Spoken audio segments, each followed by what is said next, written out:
find such a love at our age. Whoever thought we could dance on a... Welcome to Couples Therapy in 7 Words. I'm your co-host, Judy Alexander, and I'm here with my husband, Dr. Bruce Chalmer. Hello, Judy. Hello, viewers and listeners. Judy, tell folks the well, I don't know if the title's delightful, but the title of our delightful interview we just did. Okay, Neurospicy, an interview with Dr. Kristen Williamson. We just finished that interview. What a joy.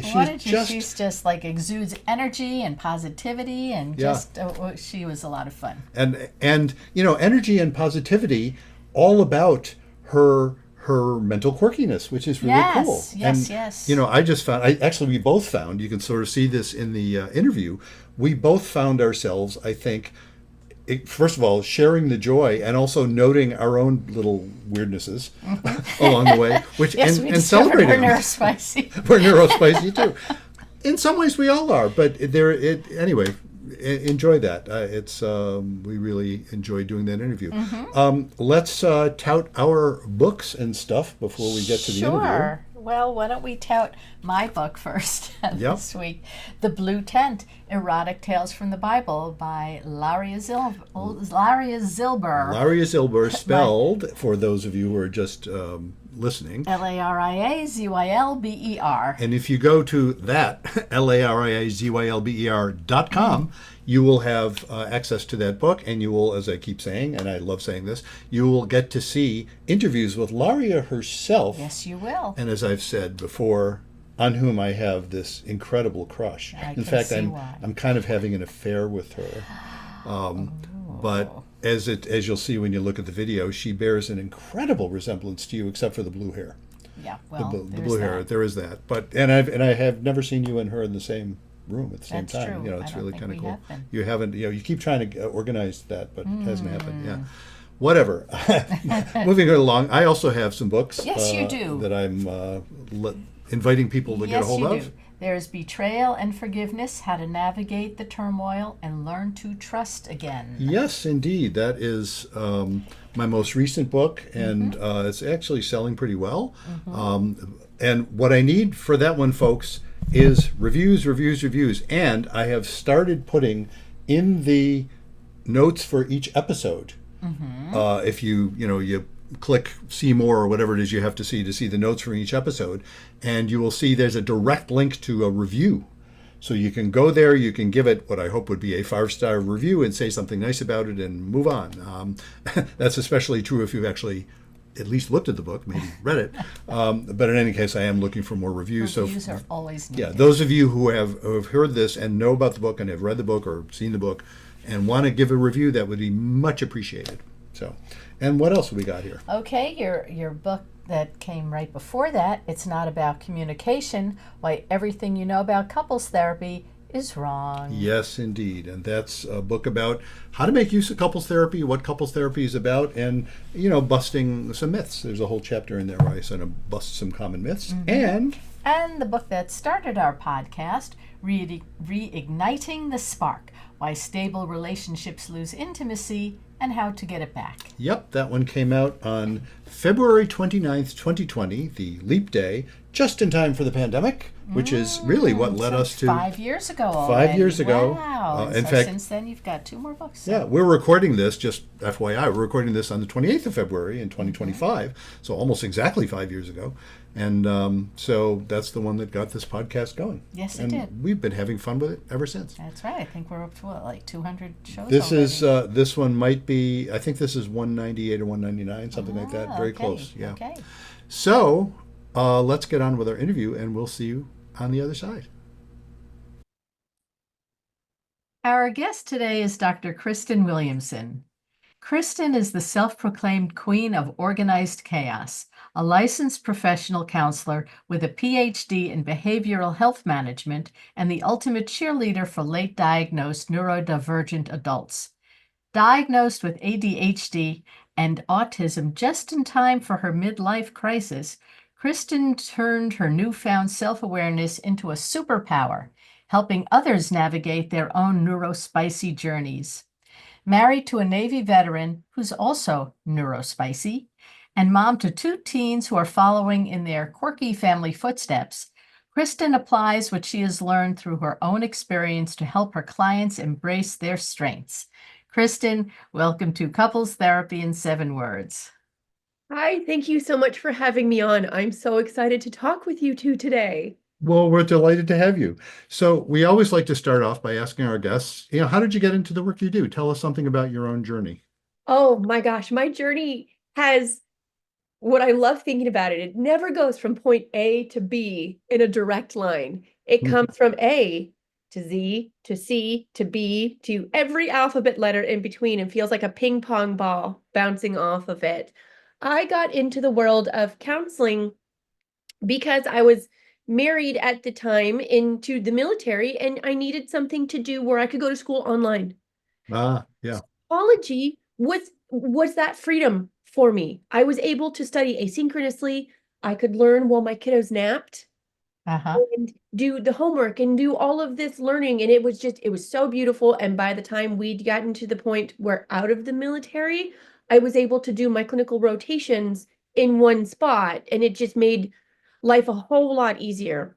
I was able to take my internships and I started off life in a psychiatric hospital where I got to learn the overarching struggles of mental health and what that looks like. And just, such a booger for the revolving door of struggle. And how so many of us, from either the dichotomy of couples relationships or family relationships, and just how it's not independently one thing, it is a conglomeration of everything. And I was so incredibly blessed to be able to continue my work in employee assistance programs, in outpatient programs, working from kiddos to I think my oldest client was probably in their 80s or 90s. And it was the coolest thing because he was from New York, but lived in Florida. And that accent was my favorite I've ever heard. And you can hear Judy's family, by the way, but it's another story. Yeah, we're from Long Island. I can put it on anytime I want. Oh Please, my God. believe me.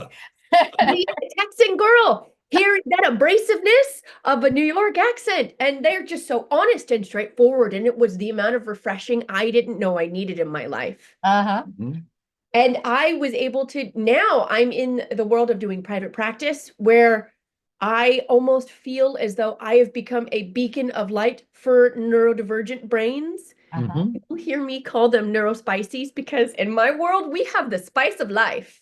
Some amount of spiciness to us, which I actually love because it comes in and for me, it feels as though it reduces the stigma. Oh, I'm neurodivergent. Oh, I'm autistic. Oh, I'm ADHD. It's like, no, you're spicy. You have a superpower. You are amazing and beautiful and weird and glorious. And just throughout this time working within private practice, the clients who stick with me are the ones who are almost all of them late diagnosed, or they were diagnosed prior to coming to me, maybe 18, 19. Very few of them were diagnosed as an early kid, specifically males. That's changed a lot, right, over the past few years. It really has. Yeah. Could you tell us about that? Like how come that happened? That, now there's lots more adults being diagnosed either on the spectrum or, various forms of neurospicy. I love that term, by the way, neurospicy. Neurospicy, you can also interject with neurosparkly because some of us I like that too. need to have glitter in our I life. think our daughter-in-law used that term with us last month. Is that right? Yeah, neurosparkly. Not sparkly. Oh, no, neurospicy. Neurospicy. That's right. Talking about Send one of our neurospicy grandkids. too, Yeah. See, so they've got the science or the sparkles. So my hypothesis for why everything has bloomed actually comes down to COVID. COVID, the world shut down. When the world shut down, what took off? Social media, people coming together and sharing their stories. As humans, evolutionarily, in my mind, like we have always had stories that we have shared. We gathered together and we talked and we learned and we processed these stories of how we continue to live in the world. And so when COVID shut the world down, the rise of social media came in, specifically with the social media app TikTok, where you can do 15-minute 15 minutes, 15-second clips, 60-second clips up, and they started listening and they started sharing their stories. And other women in particular were saying, oh my gosh, I do that. Wait a minute, but I do that. For my ADHDers, very particularly for my ADHDers, they're saying, wait a minute, but I was told I was a chatterbox in school. I have trouble with task initiation or completing my work project. I got 90% of the way and then I just don't have the bandwidth in me to get the rest, and my boss is harping on me and I am in that indecision paralysis. And so we started hearing these stories and connecting to them.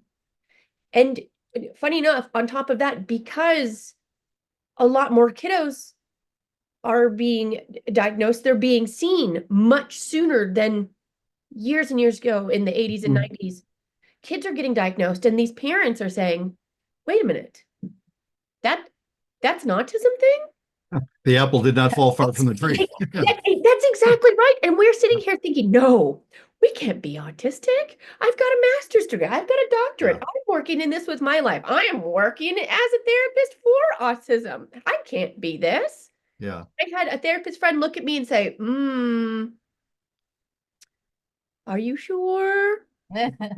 And I had a big old come to reality moment of, oh my gosh, just because I'm not presenting the same as what is on these assessments, because I don't, and it's that stigma of, you don't look like Dustin Hoffman in Brain Man.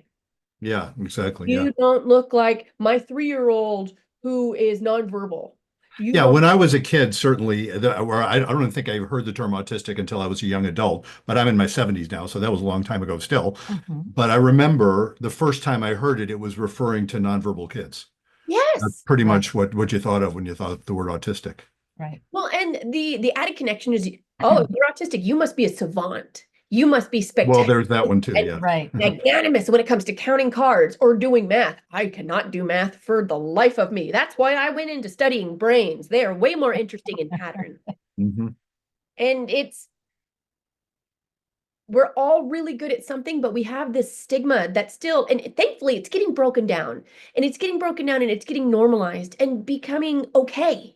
Like, oh my gosh, it's okay. It's okay to be spicy. And that's where I love coming in and saying spicy or sparkly, because it just adds that levity to it that makes it even more okay to have our brain be a little bit more on the awkward side than not. So can't you I mean, then what is normal, quote unquote, anymore if pretty much everybody has some kind of diagnosis? And what does a diagnosis mean, and how does it change things? Personally speaking, for me, the diagnosis let me let go of a breath I didn't know I was holding. Yeah. It's almost that validation of being seen, especially with autism, because with autism, there's no medication for it. There's no magic pill that can take it away. No, but it comes back and lets you connect to these behaviors that you had when you were younger, that I had when I was younger. I said, oh, that wasn't me being defiant. That was me asking questions to try to understand my world. And I love your question of what does normal look like, because I could do quotes all day long and there's no normal.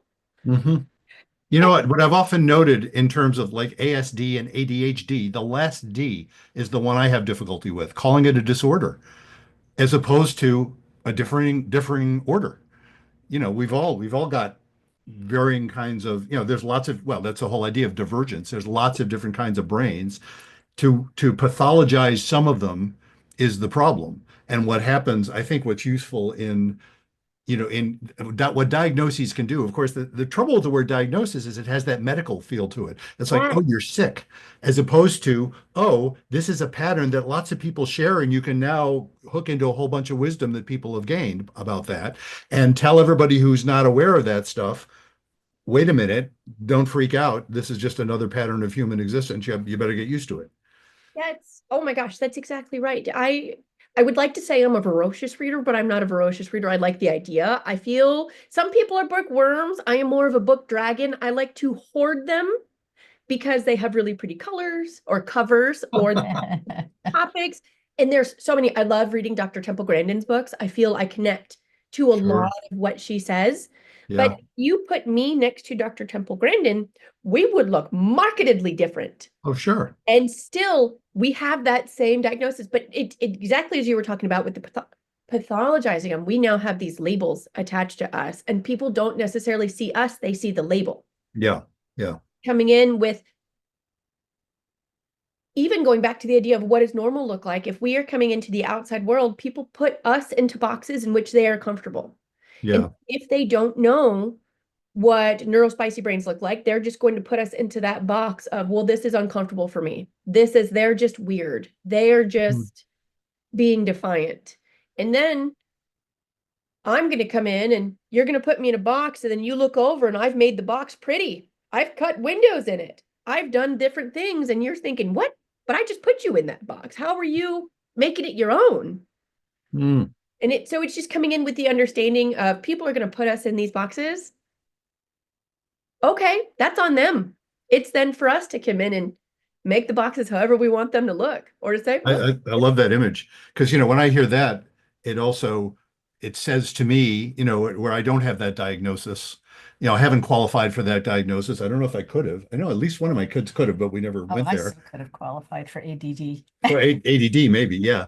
But I didn't qualify for that. But that pretty box you were just describing sounds pretty attractive. It's sort of like, well, I've got my own sort of weird pretty boxes too that I don't generally lead with. When your skills are the ones that are approved of in school, and my huge deficits are the ones that didn't matter that much in school. Yep. I didn't get labeled. I could have been labeled as artistically disabled. I can't draw for beans, but I wasn't, because they didn't really care about that. That was, the art class. And yes, I sucked at art class, but so what? I was really good at reading and math, that was the thing. Counted. That's what counted. So all of a sudden I was labeled a smart kid, as opposed to, I was a weird kid, but I wasn't labeled, I wasn't pathologized. I was that weird smart kid. Yeah. That's so incredibly interesting, because a lot of what I'm hearing these days is exactly the same thing with, no, they never saw me as an issue, but they didn't see me. Yeah. Yeah. And so it almost ends in the, you didn't see where I was still struggling, where I may have come in. And I hear this across the line with the people who I get to talk to and come and meet, I really had a hard time understanding how to interact and how to connect with one another. Or oftentimes I hear people say, I felt or still feel like an alien among the humans, that I can put on that costume of, hey, we're doing the right things. I'm saying the right things. I am inflecting my voice and raising my eyebrows in the correct way possible, but I still feel like there's scripts that are being done. I have to put in more of that effort to do that, where other people, it just is effortless. Yeah. And for those people, I am baffled, because it takes a lot of work to wear the mask of human. Yeah. Yeah. So how did your late diagnosis of autism and ADHD shape your approach to life and work? It took a lifetime of deconstructing that inner shame gremlin in us, both as females, and then being a mom, and being a mom to a neurodivergent who he did not get diagnosed until he was 8. And it took years of fighting and saying, no, there's something here. There's something off. I need you to see what I see. But he's making A's. He's doing this. He's okay, but you don't see the meltdowns. You don't see that struggle. You don't see this. And so it's that shame gremlin that just attaches itself. I want to say kind of in your brain, but sometimes we can feel that shame anywhere on our body. And working through that idea of what I did was enough for that moment. And when I knew better, I did better. And so as I learned that my brain is different, and I love Dr. Grandin's word of, like, we're different, not less. And so just because I'm different, that doesn't mean that I am less of a parent. I'm less of a mom. I'm less of value within the world. Yeah. And I love what you said about sort of the shame gremlin just associated with learning something. because to not know something and then know it. We were just talking about this the other day about our respective first marriages. It's sort of interesting. You can look back and say, well, how could I have been so stupid as to not realize this? And then realize, no, actually, I wasn't stupid. I just didn't know what I didn't know yet. That's And you got to be willing to forgive yourself for not knowing stuff in order to be able to go ahead and learn and experience that as joyous. And that's sounding like what you're describing, to realize, oh, I could have looked at this very differently, but I didn't know how to do that yet.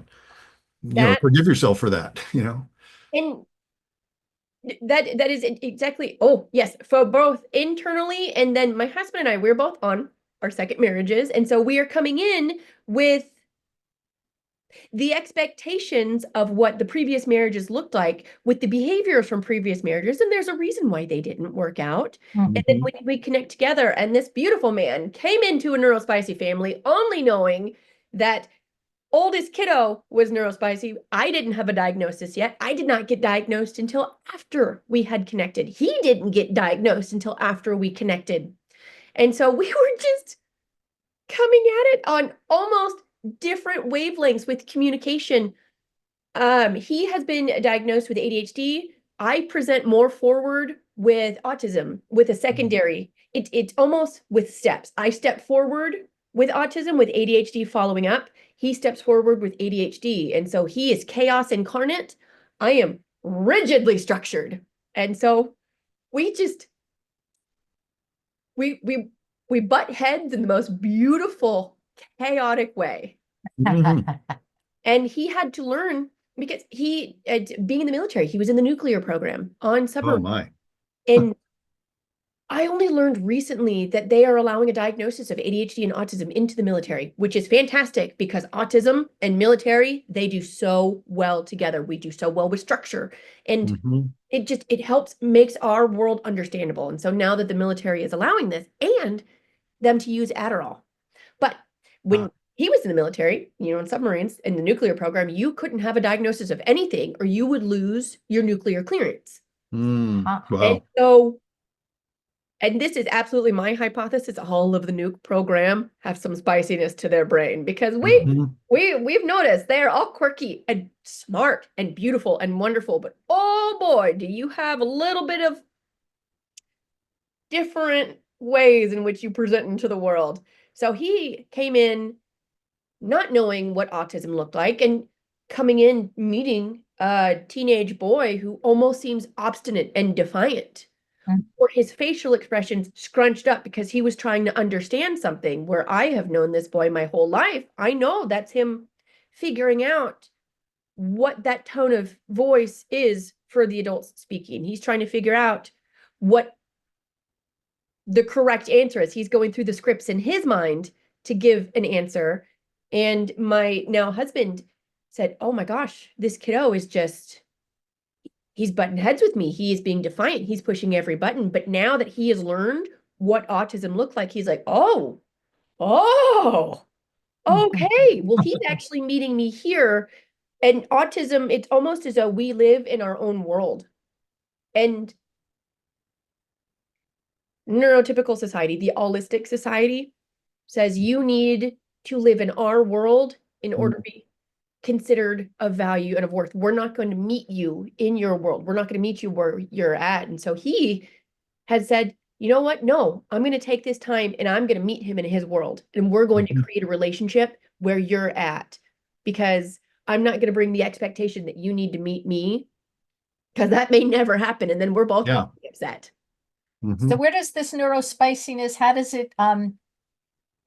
it manifest itself when you're dealing with a partner, or when you see your clients, when they're dealing with their partners? What do you see, and how does it help to know this? Oh my gosh. Almost, it's the idea of when you know more, do more, when you know better, do better, when you just know how ADHD looks, when you know how autism looks. And I can tell you, for very specific examples, my husband is a collector of hobbies, and he is a collector of hobbies that spread across the house. And then he will come in and say, this is fun. This is giving me all the dopamine. Oh, look, let me hop to this one. It's out, because we have that object permanence struggle. So if it's put away, he won't remember that he's doing it. And so he likes to keep everything out. For me, I that see, There we go. it might have some spiciness. I've known all along that you've had a lot of spiciness. I don't know if I would have put it on a spectrum, but very spicy. You got the spice of life. Yes, go ahead. I didn't mean to interrupt. No, I love it. And this is, it's so much fun. I love connecting with people because everybody's brains is so different. Mm. So as you know, being a collector of hobbies, again, he will spread. And I like things to be put in place. My brain says I need structure in order to maintain some semblance of regulation within my core. Mm. I like all my plates to be uniform. And then that man will come in and buy a square plate and put it with my round ones. And then I will have a visceral moment with it because he just saw, what a cool plate. That's so interesting. And my whole world has been changed because I've then been thrown off. And it's so funny because my family will pick on me with this. And they do it in just the best, most beautiful way. It's never in malicious ways. And they will do this with songs. I don't know if you ever get earworms stuck. Oh my God. in your head. We're both quite musical. I compose a lot and we compose together, and oh my God, I'm constantly having earworms. Yeah, so give us one. Or maybe don't. I don't know. You'll see. Oh no, it's so funny. There's specific like the John Jacob Jingleheimer Schmidt, the Oh, one I know that one. doesn't Sure. ever stop. Right. The song that never ends. Uh-huh. And they will do it and they will just give 2 words of that song and they know it's just going to live in my head for the next 3 days because there is no logical conclusion to it. They're messing with you. They are. And they know that they can and they do it. It's just the funniest thing because they can just come in and I'm like, no. The brain connects it to a loop of nope, it's going to be a computer tab that's open and just continuously playing. You know, you described something when you were talking about that moment for when your husband recognized, oh, wait a minute, I have to view this kid differently. Mhm. You're describing one of my favorite ones. You may know what's coming, or maybe you don't. I don't know. It's one of my favorite shticks that I talk about. I call it the oh shit moment. And I'm because a lot of couples work is about bringing people to the oh shit moment. Now, what do I mean by that? What I mean by that, it's not I just hit my thumb with a hammer, not that one. It's the one about, oh shit, no wonder we're having this problem. Yes. Oh, I see this differently now. It's not quite an aha moment because you haven't quite solved the problem yet, but you've realized why you're having the problem. Yes, we have run into that in a few different glorious flames of just chaos. And with the way how my brain works, if I am trying to suss out an understanding of something, I will come across and ask, why are you driving this way? Why are you parking here? Why are you doing this? And in my brain, I am trying to understand his reasoning for it, but his brain perceives it as I am giving him the interrogation of a lifetime. Yep. And his shame gremlin comes in and says, oh, I'm doing something wrong. Mm-hmm. And so we've had these moments of oh shit, I'm asking questions and you are perceiving it in the way of I am just completely devaluing your choices. Mm-hmm. And that is something that is an ever evolving work in progress of I won't always understand that my tone is not inflective enough to come across as questioning. It comes across as flat. And flat is typically read as interrogative. Ooh, I'm just going to make up words in my mind. Or critical or challenging or something like that. Yes. Yeah. Now that is so interesting. You know, the 7 words of our podcast, I can show you on our merch over here. Oh, yes, I'm drinking from it. You can put it up to the camera there. Oh, you got my lipstick marks there. Be kind, don't panic, and have faith. And what you just described, the way you can not panic. The way you can be kind is by not panicking. The way you can not panic is when we talk about faith, we're not necessarily meaning religious faith, although that's often helpful, but it's the faith, exactly the faith that, well, wait a minute, I'm thinking of your husband, he's thinking, well, I know she doesn't mean ill. I know she actually loves me and likes me and doesn't really mean that I'm a terrible person. But I also know she's got this particularly quirky way of expressing herself where she's not as adept as some people at obviously showing that it's just a question, it's not a criticism. I'll factor that in and then it's cool. Then he can not panic, then he can be kind, then you can talk to each other.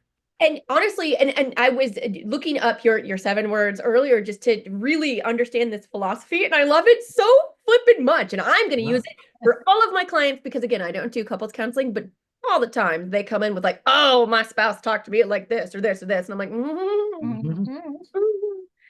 One of the things that I really like with all of those is the being kind, both being kind to yourself, giving yourself compassion with, oh my gosh, I missed it. I didn't see that he was responding in a shame-based thing. Okay, but now I know. Mhm. Now I know, and next time this happens, I'm going to add this to my Rolodex. Not everybody is old enough to know Rolodex. We're Oh, old enough. we're way Rolodex old enough. Yeah, information. no problem there. Contact information these days. I also think of it as our brains, we kind of have filing cabinets of, okay, this is the behavior for this. So let me open up my filing cabinet, file this under, okay, this is what a shame-based thing looks like. And I think for me, because I come in from a clinical side, I can work more on the don't panic because it's the, you know what? Okay, he is upset, but I need to allow him to be upset. I can't come in and fix this for him. Mhm. If I am trying to respond to his emotions for him, I am not giving him a chance to work through it himself. And that's been a big lesson that we Yeah. are working on together. That's about you're not panicking, right? Yes. If you're not panicked about his emotions, you can accord him that respect of saying, "Hey, I know you're a grown up and I know you're competent and you can take care of this and you're giving him goodwill and you're showing him Yep. respect." Yeah. And that, as a counselor, I don't know if you have done this, but it took him calling me out to it to say, I need you to not be Dr. Kristen right now. Oh I boy. would Yeah. say, woo, I didn't know she was being here, but okay. Yeah. Yeah. That's a occupational hazard. I think by the time we got together, I had some control over that. I don't remember. Usually. No, I haven't therapized too much. So But we see that in sex education with the kid and his mom. yeah, We've, there's we've been binge watching sex do education. you know It's a that program? Netflix It was show. a Netflix show called Sex Very Education. funny. Yeah, Oh it's my gosh. funny and ridiculous. It's with The mom is a sex therapist, and it takes place in the high school, and all these kids are having sex all over the place, and she's always trying to pathologize this kid, and he really resents it, and he kind of becomes like this sex I'm gonna have to counselor at watch his high that. school. It's hysterical. it's very funny, and it's Gillian Anderson who's playing the Okay. counselor, and she's ridiculously unethical. I mean, it's sort of funny from that perspective as well. But yes, it is very funny. Yes. But yeah, and she's I'm always gonna add that I to don't. a list. Yes, I tend not to do that, but yeah, I recognize the tendency. Yes, It's just, indeed. it's really easy to slip into it Yeah. because you come in and I don't know if this is just being a neurospicy brain, but my brain just says, here's a pattern. Oh, I identified this pattern. Here's this. Oh, this Uh-huh. makes sense. Let me start talking about it. And I'm gonna give way too much context because I want to make sure that you are understanding what I'm talking about. And I am vehemently going to tell you about it. And other people are just like, ooh, okay, that was a lot about dinosaurs in 1 minute. And Yeah, so it is so interesting as you're describing it. I'm just kind of going over not only my own tendencies in that direction, but also lots of folks I've known over the years. And it's just I don't know, I'm just experiencing it. And of course, I'm sure this is because of how you're presenting it. I'm experiencing it as fun just to look at all that. Isn't that fun? That whole concept of neurospicy, it really makes it very tasty. It's it spicy. does. It just, Yeah. and I think that is the essence I want to leave within the world is that this is actually a really cool thing. This is such a fun superpower to have. This is, oh, I can walk backwards and people are going to look at me and they're going to be envious of why does she get to walk backwards and that's okay. I always thought that I have to walk forwards. Uh-huh. And it's we don't necessarily see the social norms because our brain doesn't click into them. And so we'll just kind of do things willy-nilly. And other people have been so systemically put into these boxes. and they don't know that they can come out of them. They don't know that they can lift the lid off, that they could use neon crayons and make the box beautiful. And what I really like is with neurodiversity, it is a dominant trait. It is a dominant trait. So if your kiddo has it, chances are you or your spouse have it. Chances are one of your parents, both of your parents have it. And then just generationally. Yeah. So is it, well, here's a question you might not know the answer to, but is it more nature or nurture? Are they inheriting those traits, or are they seeing the behaviors and picking up on that? So I'm going to say yes. thank you. Yeah. That's what he would That's say. what I'm thinking. That's usually what I say to that. Yeah. It's so funny in saying that because there will be a lot of siblings who one of the sibling has maybe really, really high support needs. And so their siblings then will take on some of the traits. One, because they understand that's how you can get attention from your parents. Right. Yeah. Because neurospicy kids, especially if you have higher support needs, parents have to give that energy to them, and it's almost a vacuum in the room. Mhm. And so the other siblings, they don't have that energy being put into them as much. So they will even just kind of just by watching and picking up the traits and saying, okay, well, this can get me attention. If I have Mhm. meltdowns, this can get me attention. But then the whole flip side to that, and this is what we're learning with females, is so much of our testing was created on white middle class boys, Mhm. and they present very, very differently than the calmer variety of genders. And I say this because not all girls are calm. Holy moly, they are. But we respond different to social cues. We can almost come in, and this is where the idea of masking and camouflaging takes over. We learn from a very young age, okay, I cannot finish this person's sentences for them. That's considered rude. I'm going to finish it in my head, but I'm still finishing the sentences. Yeah. It's just, I've learned I can't do this or people are going to look at me unhappily. Mhm. Yeah. Or as you were noticing for yourself that, hey, I was good at math. I could do school. I could do these things. I didn't get in trouble. And I have cats with very poor boundaries. So they will. That's redundant, I think, right? Cats with very poor boundaries. That's, Yep. They Yeah. are the epitome of consent. You can love on them when they say it's okay to love on them. What else should we be asking you about? You know, oh my gosh, that's a really beautiful question. I feel like my brain is buffering. It's coming in. I can come in when my brain has this Rolodex of scripts. Uh-huh. And so it's almost pre-prepared information of this is how I can talk. This is what I can talk about. And when you ask me questions that I'm not prepared, my brain says, oh, what do I say?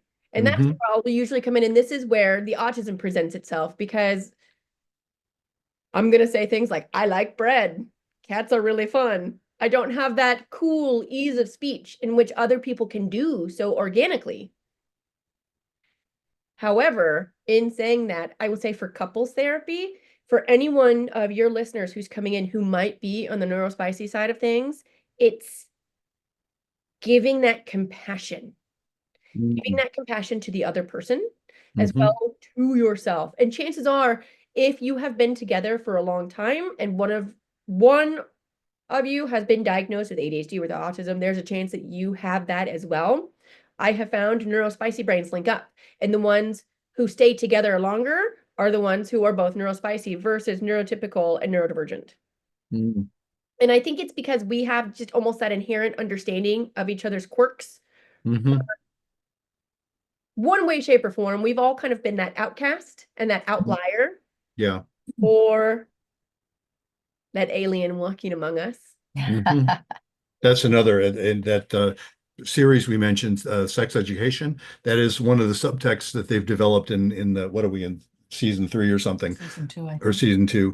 One of the characters is hooking up with a guy who also had a really, he was basically, his parents abandoned him just like her parents abandoned her, and they were responding to each other's sense of being very different from everybody else. It really was it's a connection point for them.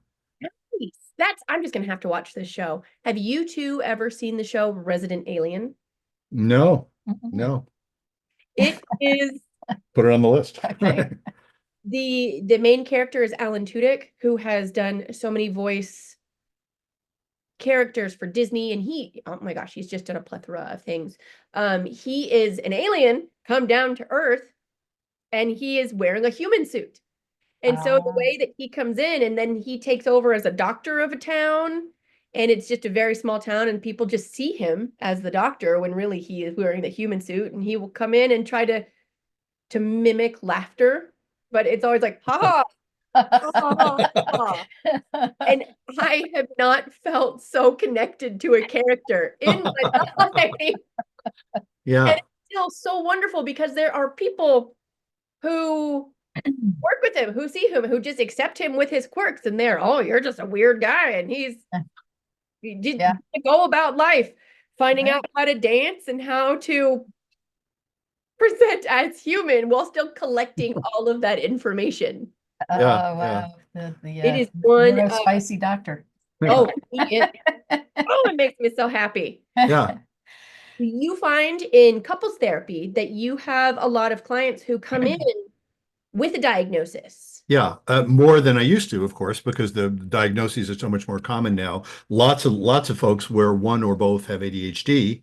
That's been true for quite a while. Now, much more than used to be the case. One or the other will say, yeah, I also have a diagnosis of being, somewhere on the ASD spectrum. And so that's interesting too. So I just had an inquiry this past week, actually, from a couple, haven't seen them yet, but a couple where they say, do you have experience working with folks where one person has an ASD diagnosis? And I get to say yes. It's not like huge numbers, but yes, because I have. It's now increasing. Yeah. As a provider, one of the things I am learning is that when we have someone who has ASD and then someone who has ADHD, there's a really big prevalency in rejection sensitivity dysphoria that comes in much, much higher with the ADHD world that I've seen. It's also in the neurospicy side of life, but the rejection sensitivity, because we have had a lifetime of just microaggressions kind of flung at us, and we just kind of have, again, that shame gremlin of I am not enough, that it really tends to butt heads whenever you are in a relationship, especially, again, if a neurospicy person is coming in and asking a question and it feels like a criticism, the other partner has a much higher emotional reaction than is necessary indicative for that present event. And I think of it, do you know those little oranges, the little, like the cuties, I think they're called? Yeah, like the little clementines, yeah. I saw this glorious video, probably on TikTok because I love the social media, where a gentleman had a cutie with a vegetable peeler, and for neurotypical brains, the criticisms that they get in their life, because it's not a lifetime of microaggressions, he slices off small areas of the rind, and so whenever a criticism hits, he squeezes it, nothing happens. But the neurodivergent brain, he just takes that vegetable peeler and shaves different areas. I'm not enough. Why can't you do this? How come you're not good in art? Why does this stick figure look like a dog? Why is this or this or this? And so at the end, that orange is raw and open. And whenever that next criticism comes in, and he squeezes it, and it just blows up. Yeah, well, that's a great metaphor. Yeah. It is the idea of our protective shell is not there. And so when someone responds so magnanimously with this intense emotional overdrive, the other person is sitting there saying, I don't know what I did. I just asked why you built the house of cards like this. And the other person's like, I have not done it good enough. This is the worst thing ever. I suck. And then both of them are sitting there thinking, what did I do wrong? How did I do this? And that's where I really like your words of nope, we're not going to panic. It's rejection sensitivity. It's a thing, and it's very real, and we feel it viscerally within our body. And our brain almost gets hijacked. in and just has these traumas that are frozen there. I don't know if Vermont or Florida has this, but Texas, we have these burrs that you step on and will link into your socks and you cannot Oh, pull. yeah. Oh, sure. We got Vermont has those. plenty Yeah. of those. Oh, yeah. Yeah, Florida too has them. Yeah. That's, oh my gosh. And when you step on one, you just try to pull it out and it says, nope, I live here now. Yeah, and that's how Velcro was formed, actually. Yeah, that's right. The Yeah. inventor of Velcro, he got one of those burrs stuck in him, and there was his idea of how to find a fastener, and Probably somebody with a neurodivergent brain, I would imagine. probably Wouldn't be because you need surprised. brain to Because think they of that. see those patterns. Yes. They Exactly. think it in totally different ways. Yeah. And that rejection sensitivity, it comes in, and for the partner in the learning about it and saying, hey, let's go do a deeper dive and let's learn what this looks like. And let's learn that our feelings aren't our facts. Yes. They are not the reality, even though it feels very much like it is your reality in this moment. Mm-hmm. And so it's that don't panic. Yes. Yes. Yeah. Not immediately jump into, I need to fix something. It's the, no, I can take a step back. I can breathe a couple times. Mm-hmm. And, oh, I love your words. They're so perfect. Well, thank you for that. Do this together. Like, I love it. It's so encompassing. So how can people get in touch with you if they want to, if they want to get in touch with you, what can they do? You can reach out to me. You can find me on my website, and my website is www.empowermindsolutions.llc.com. Wow. Okay. We'll put that in the notes for the episode. Thank you. I had to practice saying that over and over in my head because that doesn't organically come off easy. Well, thank you so much for doing this. This has been delightful. Thank you, Kristen. Thank you for having me. It's been magical to learn and to share. Oh, Well, thank you. thank We you. Loved having you. Welcome back. We hope you enjoyed that fun interview with Kristen, and I know we did. We did, absolutely.